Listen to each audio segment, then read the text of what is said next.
மனைவியை அடக்குவது எப்படி?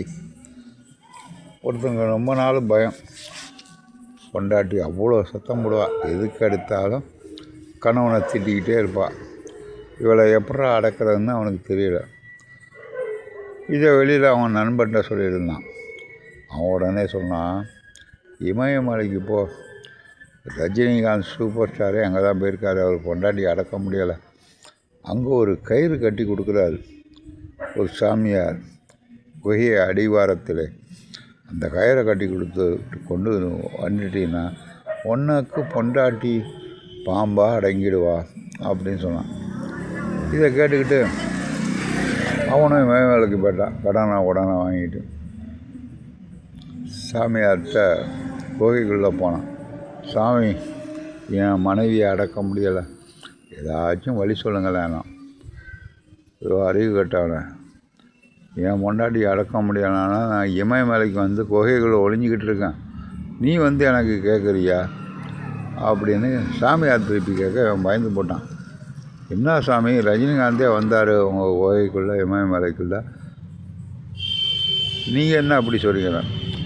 அதுக்கெல்லாம் ஒரு முக்கியமான மந்திரம் இருக்குது, அதைப்படி செயல்படணும். சரி, எனக்கு சொல்லிக் கொடுங்க சாமி, என் பொண்டாட்டி டார்ச்சர் தாங்க முடியலை அப்படின்னா அவன் ஒரு கயிறை கட்டினார் கையில்.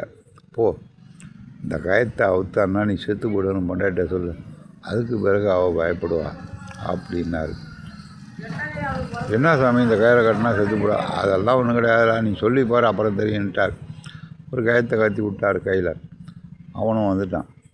பொண்டாட்டி புருஷனை தேடி இமயமலைக்கு ஒன்று அடக்கிறதுக்காக போயிருக்காருன்னு எல்லாம் சொல்ல அவன் வந்தான். என்னையா என்ன அடக்க போறியா? நான் அடக்க மாட்டேன், நீ எது சொன்னாலும் நான் கேட்டுக்கிறேன்னா. அப்படியா, என்னையா அடங்கி போயிட்டா அப்படின்னு கேட்டார். ஆனால் ஒன்று, இந்த கயத்தை மட்டும் அவுத்துறாத, அவுத்தின்னா நீ செத்து விடுவான்ட்டான். பொண்டாட்டி பார்த்தா, ஐயோ ஒன்றை டார்ச்சர் பண்ணி எதுவும் சந்தா போட்டோம்னா கயத்தை அவுத்து விடுவான், நம்ம செத்து விடுவோம். இப்போ இந்த அன்னையிலேருந்து பொண்டாட்டி நீங்கள் என்ன சொன்னாலும் கேட்குறேங்க, காலை அம்மி விடுவா, கை அம்மி விடுவா, எவ்வளோ சம்பளம் வேணாம், காசு பணம் இல்லை, எல்லாத்தையும் கொடுத்துக்கிட்டே இருந்தா. இது ஒரு வேடிக்கையான மந்திரம்தான்.